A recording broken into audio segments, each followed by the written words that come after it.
Hi everyone, I hope you've had a lovely day today. It's got a bit chilly again, hasn't it? I thought we were going to get some snow yesterday. Nothing happened though. It's like these little tiny balls of ice everywhere. But that was about it. So, tonight's story, if you're sitting comfortably, is called The Noah's Ark Lion. Sounds good, doesn't it? Katie had a big Noah's Ark. It was a lovely one. And besides the Noah family, there were 2 of every animal you could think of. Lions, tigers, bears, horses, goats, dogs, giraffes, elephants, ducks, turkeys, pigs. There didn't seem to be any animal that wasn't there. Katie had a lovely time playing with them each day, and she set them out in 2s and made them walk into the ark with Mr. and Mrs. Noah. They liked this very much. But at night, the Noah's Ark animals had even better fun. Mr. Noah opened the door of the ark and let them all out to play. My goodness me, what fun they had. They all tumbled out onto the ground and played whatever game they liked best. The ducks and the hens played hide and seek. The giraffes and the elephants played touch me last. And the white and brown bears played kissing in the ring. Mr. and Mrs. Noah and Shem, Ham and Japheth, their wooden children, watched them and laughed. When it was time for all the animals to go back into the ark, they were lined up in 2s and marched in quietly. Then Mr. Noah shut the door after them, and they all lay quietly in the ark without moving, waiting for the time to come when Katie would open the lid and take them out. Now all the animals were very good except the lion. He thought a great deal of himself, and ever since he had heard Katie call him the king of the beasts, he wandered off each night by himself, for he thought he was too grand to play games with the others. He sat by the fire and curled his long tail around him. Sometimes he nibbled a bit of the hearth rug. Sometimes he climbed up on the clock on the bookshelf and listened to its funny ticking noise. And then, when he heard Mr. Noah calling all the animals back to the ark, the lion turned up his brown nose and stayed where he was. He didn't want to go into the ark. Wasn't he the king of all the beasts? Why should he be hustled into the ark like the stupid ducks and hens and pigs? Mr. Noah got cross with the lion. "Where's that lion tonight?" he would say. "He is just too tiresome for anything. Lion, lion, come at once. The 2s are all ready to march into the ark and your lioness is waiting. Come at once." But usually Shem had to go and find him and drag him to the ark. It was a great nuisance because it kept all the other animals waiting.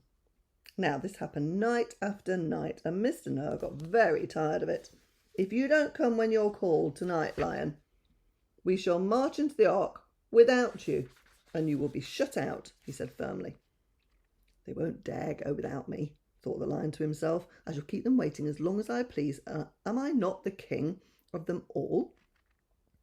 That night he sat himself down by the warm fire, curled his tail around him like a cat, and looked down his nose at the bears playing kiss in the ring nearby.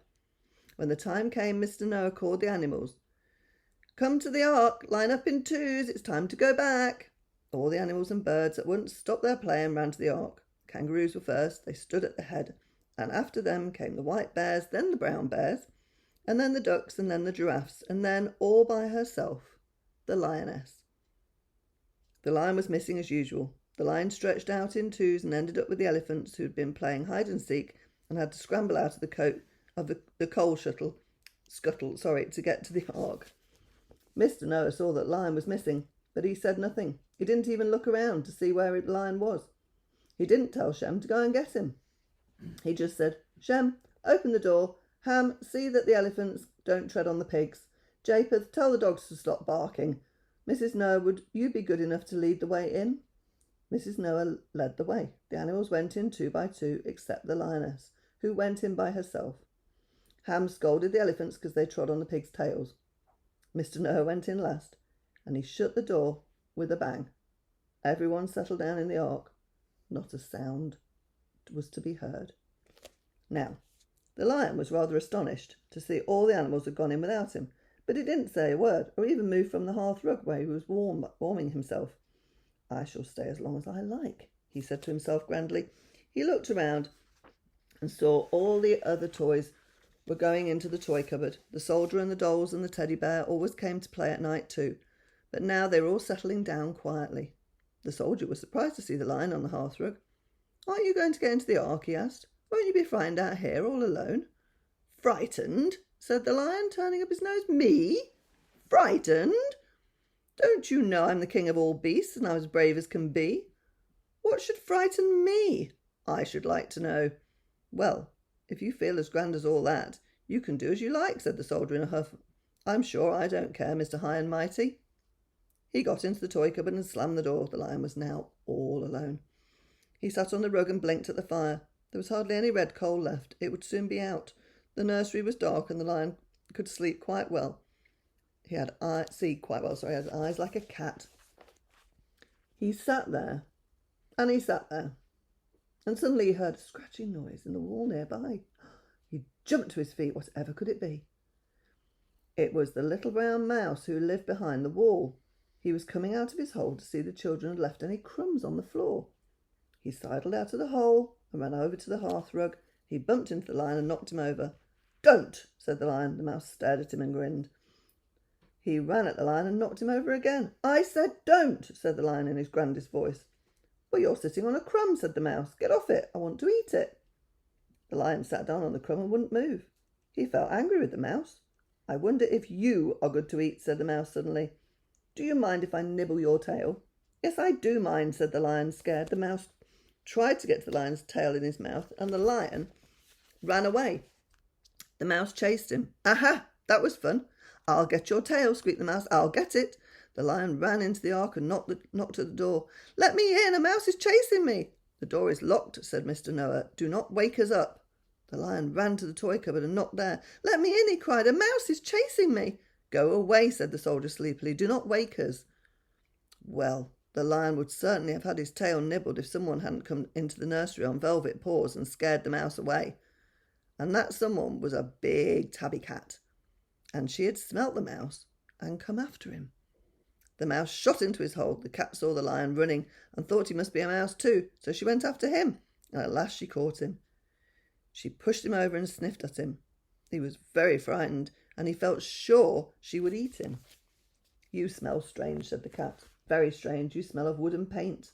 I will not eat you, but I will play with you." So she began to push the poor lion around, throw him up in the air. He ran away as fast as he could and once more banged on the door of the ark. Let me in," he cried. "A cat is after me." "The door is locked," said Mr. Noah. "Do not wake us up." Then the lion ran to the toy cupboard and knocked there again. "Let me in," he cried. "A cat is after me." "Go away," said the soldier sleepily. "Do not wake us." The poor lion was quite in despair, and then he suddenly saw the cat running out of the door. She had heard a mouse downstairs, and she was gone. The lion sat down in front of the fire again, tired and miserable. How he wished he was safely in the ark with all the others. And as he sat there, a big spider ran over the rug and made him jump. "Whatever's this now?" cried the lion. "Go away, whatever you are." "I'm going to spin a web from your nose to the leg of the chair," said the spider. "Keep still." The lion gave a scream and ran away. He knew it was no use going to the ark. He knew it was no use going to the toy cupboard either. Where could he go? What about the doll's house, he thought. Yes, the door that may not be locked. He ran to it. He pushed the front door and it opened. The lion slipped inside, shut the door and went into the kitchen. He sat down on a chair and he sighed.